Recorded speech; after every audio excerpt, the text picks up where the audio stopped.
mwasi akufe mobali bafandisaka ye na se so bakokunda mobali na ye bosokoli ye et puis après kosokola ye botambwisi ye bokotisi ye wenze tout esili azomi na ye libre so eza mpona kolala na ndeko na ye ya mwasi na ya mobali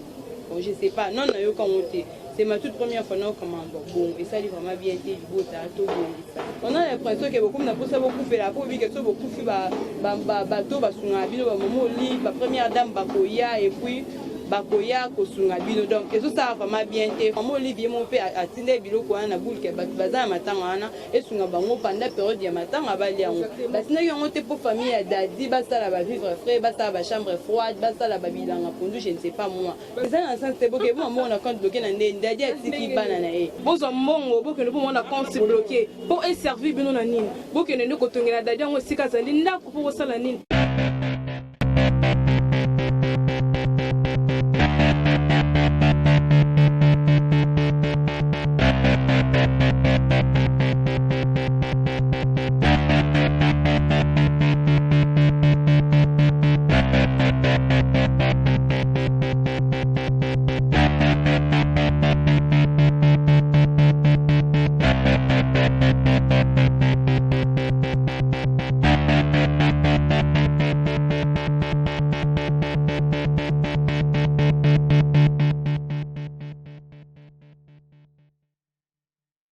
Sarah Tola TV na pesi bino mbote bisika bozali lelo na cadre émission na biso tozosala kaka analyse concernant makambo oyo ezali ko se passer pour na mwasi ya Dadi Kitambala na makambo oyo se passer ki ya Fally Ipupa na Bercy lelo na cadre émission na biso nazali nga moko te nazali na concert na ngai Christivi Diamant Noir na ine to ko développer trop beta masolo to ko sa analyse concernant makambo oyo comme ko se passer eza vraiment makambo ko zo sala batu pasi mwasi oyo si akufe na ye mobali muta akufi na ye munyonso akufa na ye liwango za biso nyonso mutu nyonso akufa eza nzela ya biso nyonso et après liwa ya mutu boko ma benga na mutu bobo to la garantie en tout cas ezo sala vraiment pasi mingi na mitema et je ne peux pas commencer cette émission sans que na pesa mbote na nga na ye moko la patona hein maman Sarah Tola bambo tebele maman moté malo maman sangsara toujours bana na maman ebi côté maman ebi toujours co-animé escaba na bazali les grands caméramans au pendant image pour que tu recevoir Christine bonjour chérie bonjour Christine Passou là on a cadre émission tout ça toujours analyse concernant makam oya moi c'est Dadi Kitambala je suis sûre que vous êtes au courant. Oui, nous sommes au courant, je ne peux pas commencer cette émission comme ça n'a salué dans la biso et puis n'a pas sa merci n'a pas abonné à Sarah Tola TV mais trouver sa biso confiance pour s'abonner na chaîne na biso pour s'abonner massivement pour m'envoyer bien ezaka d'information d'intégralité à information sur ezaka quand ne Christine Pasteur aussi quoi annoncer Torolobela Makambuya Dadi Kitambala ndi babengani mwasi na ye et puis na pesi beauté comme ça na mams nga na bino benga la patronne c'est pour la patronne benga minga na benga mams Sarah Tola na pesi tellement bambote be maman mala maman bobo to be maman mwana za ka muninga ya mama na ye penda mama camarade ba na ye tokota na biso na sujet car ande Christelle alobi Christelle na mambo za ko se passer nde babengani mwasi ya Dadi na ye okoki komisa message ni concernant makambo parce que biso toza basi babi liwa eza na nzela ya mutu nyonso kozwa vraiment message oyo après liwa ya mutu bokoma kobengane puis na bana esalaki ondeni. En fait ngai personnellement na sepeli na ngote malgré ba réseau bimi tellement ebele que mambo ezaki na kati moi ça Dadi ya bombi mbongo il paraîtrait que ba organisation ya sortie du corps ya Dadi et ça maki bien té et puis attente wana basalaki mpona kotia mowei ezalaki vraiment bien te mpona mbongo babitema bamambo ebele na kati mais mpona ngai noloba wana eza raison te oyo esalaki bobengana mwasi ya mowei na ndako na bana eza vraiment bien te puis c'est-à-dire atiki bana mikie mwasi ana aza na mwa moke bana bana mikie soki bobengani po akende wa malgré baraison ezali babalelin sale se lave en famille donc s'il y a un problème bakoki au moins koconsulte bafandisa ye batalisa ye baréalité ya makambo au lieu babengana ye bongo esali vraiment propreté na bafamille na biso biso bakongo lisusu bakongo na yebi ke bozala na lusite bozala bato moko ya bien quoi par rapport ya batribi mosusu c'est un peu ça donc esali vraiment bien te ndenge kaka Christevie Diamant Nord anti koloba esali vraiment bien te en tout cas eloko wana ezosala passe na mitema il faut que bino kutu bozwa mwasi na bo encadrer et surtout bana mondeko na bino esaki ye mais atiki bana wana tant bozobwaka mwa mpo bakoma banani en tout cas ezosala vraiment bien te ndeko Christevie koyoka mpe makambo mosusu baproposaki mwasi ya ndeko na bango alala na bango.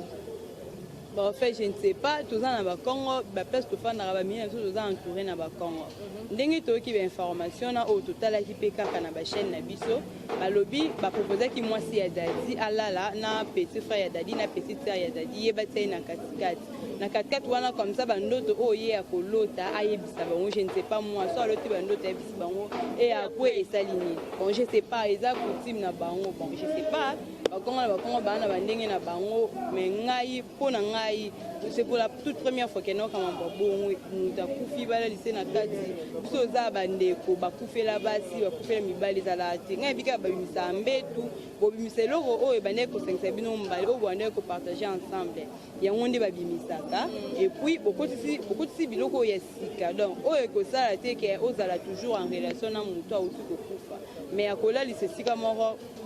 je ne sais pas na bien comme conseil de kopesa ni na famille wana oyo ba se comporter mal na loba na mwasi conseil ezakaka ezopesa non pasi eza non bien te sali propreté au bal la kufi pas même 40 jours vous célébrez pas même messe et action de grâce il y a 40 jours na et puis m'envoie boyer c'est sûr que matin on coûte non va pandite pour dadi à côté na mabele ba fondé qui est vendredi passé si je me trompe pas donc dadi na coûté une semaine na mabele boye ko benga na mwasi na il paraîtrait que azwa ki $15,000 ya maman Denise a bombi yango ba makambo belé patata mais eza vraiment vraie raison te o ba ko benga la mwasi ya dadi na ndako en plus na le pan wana azaki na locataire azaki abane ko fuite les gens on peut le pan ya dadi te il pouvait au moins bâtir qu'il a été afin d'aller en mobile naïf pour bien dire quand même quand artiste est un beau canapé soleil dit kambala lelami malgré bazolo bakalelami na ba norme ou esengélité mais au moins de dit kambala ba lelier atana mbongo baolo baba bomba mbongo to éviter so pe bonbon ba théâtre ba bombi yango to ye ba tie so peza moi ça de dit ta bombi yango dozo e ba te entre guillemets tout le belana wana te pour na pour éviter ba polémique mais famille a dit kambala vous devez au moins patienter bozela matanga esila comme ça makambo wana bonga ko mona ngo plus tard biso biso moi ça couper mobile ba fanta ka ena c'est so ko kuna mobile na ye bo sokolier et puis après ko sokola ye bo tambusier bo kotier wenze tout esili azomi na libre pour azana e jeune et pour aussi continuer sa vie ku na pena muntu wa ko linga na bana wana abokola bana na ye et ça li vraiment pour paquet et ça li bien tout ça ba africain te ba ko garder ba coutume na biso ya ba africaine donc tout se perdra té tam tout pour na mbongo pour so bi ke ba bengani moi ça déjà t'es pas boire que là na petit frère na petite sœur ya dadi non ce n'est pas ça ba bengani peut-être tam tout pour de ba lo ba mbongo abomba mbongo raison pour laquelle ba bengani dit tout ça pour na rolala na ndeko na ye ya moi na mobali bon je sais pas non na yo quand on c'est ma toute première fois non comment bon et ça li vraiment bien te libota to bongisa dadi ayebana kazaki mutu munene kusama maboyezo ça propreté poto pour ça biso to bando yo kaka to bando yo ka biso pas songi de la presse to zaka wana mpona na memi cameraman na ngai tonto Gucci na sima caméra yo na ngape na micro na kika na ko sa musana na kika ko zo information jusqu'à là to za kuna posa photo kitande parce que Gisèle en moi tali to posto solana yé to eba qu'est-ce qui se passe réellement ba bengani yé pona nini pour jusqu'à là tous les vraies raisons et les autres ça les autres ça passe les autres ça bien été va honorer au moins mémoire ya mwana na bango va honorer batala bana o atikeli bango bana na baza ba descendant ya dati parce que to bo bengani moi si bo bengani na bana ce que pas qu'il pour $15,000 mbongo ici là donc ils a vraiment bien été famille bo meka un peu bobo ça on a l'impression que beaucoup na posa beaucoup fait la pour que so beaucoup fi ba bato basunga bino ba momo li ba première dame bakoya et puis bakoya kosunga bino donc eso ça vraiment bien te famille to bongisa mbongo esomba mutu te mbongo esomba bolingo te donc so mbongo esomba mutu tam so dadia linga kufa te mais lokola liwa pe maiza maboko nzambe ngwana dadia kufa ki donc et ça li vraiment bien te ndebo bengani moi ça de nanda donc to na kuke ko loba un peu ngwana tout que eso ça vraiment pasi mingi eza bien te ko bengana mutu bongo hein beaucoup respecter à ta mémoire ya dadi kitambala ezopesa vraiment passe ata soki ezalaki mbongo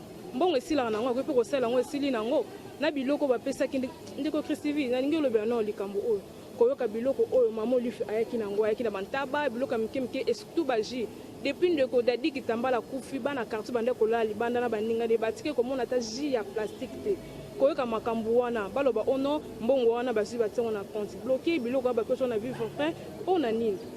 tata pashwa na ebité sona loba nini mais eza vraiment neti ngai boye na yo kongo bien te eza vraiment passe so ça bien to ça na soni moni comment dirais-je ba congolais ba ndono ba congolais to linga nte to na bolingo te to mona kaka toujours mbongo liboso to so bosa na mutu wa kufi atiki bana. Un grand artiste est le quoi Dadi Kambala beaucoup ça m'envoie sonyo bosalité le jour où maman Olive ayaki nous on était là sur terrain to za ki wana na matanga Dadi Kambala ti biloko no yaki non liboso kamnya biloko ye côté pour maman Olive ayako la nasi biloko nyonso ba ki tsawana vu que lupa en haut donc ça vraiment munene était il y avait pas de l'espace pour garder on kwinda kupeza ki muke babane ko bimisa biloko bana quartier bazaki wana bando bimisa biloko ba ki kotika ngona lupa en face tabaizaki wana batikaki yango wana baatachaki yango na nsima et après le lendemain on toya boye tabaiza te vu que tozalaki mpe na dei avait pas aussi moyen ya ko comment dirais-je ya kokota ya ko se baser trop sur babiloko kolia donc les œuvres ezalaki vraiment intéressantes to côté vraiment na ba profondeur te ya koyeba qu'est-ce qui se passe biloko ekab nous on savait que batka nde bafanya matanga biloko wana po maman Olivier mon père atinde biloko wana na boule ke bazana matanga wana esunga bango pendant période ya matanga bali yango basina yango te po famille ya Dadi basala ba vivre frais basala ba chambre froide basala ba bilanga pondu je ne sais pas moi donc eza na sens te boke bo maman on a compte bloqué na nde Dadi atiki bana na e ana bana dia bana soki 9 ou 10 personnes ou 10 enfants comme ça Dadi ana bana na fo batanga bazana ba amitié bazana mikolo te bazana ba amitié bino bozimo bo na compte bloqué bozela Dadi c'est quoi ton ndé bozela Dadi c'est quoi bobombela mbongo nini mère des orphelins mère des opprimés ye kotika mbongo po esunga libota o bakufeli to bona tout que mbongo wana ko sunga bango te so tiwa pe ko sila c'est pour un temps mais atinde mbongo avec na mbongo wana po esunga bino bozimo bo na compte bloqué ils ont vraiment la sens te ça soni pe passe bon wana to bo na compte bloqué suka bobimisa ngo bokolia ngo ka donc ils ont ça vraiment bien te bo honorer mémoire ya frère na bino ndeko na bino ya mwana bino bana na bakola mana po bana na bazaki bana ya artiste moko amune na mboka na biso tout comme ba ko pe ko leka pe na ba écran ba ko pe ko déclarer ba ko leka ba déclarer ce que soni les aya donc ils ont vraiment propre soni et kozala vraiment ya famille il faut arranger tant ezana en tout cas famille il faut éviter banungu wana ezo sala vraiment bien makasité bozo mbongo bokene bo mona compte bloqué pour servir bino na nini bokene ne kotongela Dadi ngo sika zali ndako pour sala nini pe boboto la moisi garantie ezo sala vraiment boboto la moisi garantie plutôt ezo sala vraiment pas c'est la honte donc il faut arranger pour éviter bloc miki wana parce que so il faut éviter des bisous toujours derrière liboso ya caméra pour que to lobelaka makambo donc bino moko na kati yote si réellement vraiment belle famille à maman Gisèle moi si des faits Dadi Kambala ba locataire na belle famille na yeba yete pas bailleur na bongo bailleur je sais pas moi baye ko soa baye ko boto la mbongo ya garantie na bailleur wana pas dimi ko sa mama bongo mutu donc akota na ndo akota na mobile na yeba zaki moi sa mobile famille mobile bazaki te donc baye ko boto la mbongo ya garantie pour anita consulter ki mutu na kata ndako ola pesa bango mbongo ya garantie wana te bino tout entre guillemets mais so eza bongo et ça vraiment passe c'est moi je te proposerais il faut que tu vraiment sur le terrain to luka Gisèle wana to zo information pour autres loba tout ça analyse ya makambo to yo kezo lobama biso mo photo qui ta vraiment sur terrain to kutana Gisèle to eba qu'est-ce qui se passe réellement pona nini ba benga na Gisèle na ndako pona nini ba bomba biloko oyo bande ko servir na matanga même na bato bande ko sunga bino ba ole servir na matanga bozi bo pesi ngo lote même ba ji ba maman ba tu apesa ki ba mon boker ko pesa est-ce que $35,000 c'est $40,000 et c'est suffisant pour na okunda Dadi to ça les fort to kita to lukaye moko moi c'est Dadi Kitamba pour que to zo moi ba information il y a bien et pas na mo donc information précis quoi et pas na moko na rappeler bino bo s'abonner massivement sur bolingi bo monaka Christelle Passou là autrement appelé Tata Pachou hein bo s'abonner massivement toujours dans cadre analyse na biso to côté na makambo oyo ya Fally Ipupa ndeko Christivi ko ka makambo oyo c'est pas ça qui na poto hein ndeko na biso frère na biso musicien abeta concert na ye mais ba combattant ba kende côté biso beke makambo za ka mwamba politique koyoka makambo komi okotisa ngo tina ba musicien bato bakenda bango na poto babeta concert na bazwa mbongo na bango bakoma koempêcher bango mpe basuki wana te basali mama na désordre. Je suis sûr que l'on a que information wana basali suka na désordre o batumbi bamoto nga moko na tete na ba vidéo baboto na basi ba perruque ndeko Christophe ko ma message wana sala ki onde malgré basali ba désordre balinga ko sala basali mon so na pour sala mais ba monike bazui des faits donc échoué mais vraiment esili kande moralo bara messi donc ils a vraiment bien te bande no so ba congolais boza wana pona ko soutenir biso si a parler boza na bolobi kambo za reproche bosali remarque bo pesi ezate ke faut menacer baninga na bino ba musicien bande no so ba artiste musicien ba fali coupa ba hérité watana be ba faire rigola baza bandeko na bino ba congolais baza wana bazosala fierté ya mboka na biso bafali wana batoka bafali bato moko donc na parmi na pays d'Afrique to compter on est là pour les soutenir et c'est que si tu vois na ba problème na ba politiciens beaucoup de saraba artistes et musiciens et ça vraiment bien ngelo comme ça ba mission boli vont te ba beta mais musique na bango bozo yo kango si na ba comment dirais-je na ba concert na bango mike kuna na France kuna côté bazali na diaspora ba beta ba musiciens baza kuna ba beta ba musique ba fali ya ba faire ya vérité ba yemba ngo ba binango ko poni bozo boya ba ba beta so fallait abeti ndesani so fallait abeti tende salinine so fallait abeti tende ba problème bino bozana ngona ba politicien RDC Sili donc ça vraiment bien malgré ça bon monique bo échouer na bino je pense que bo continuer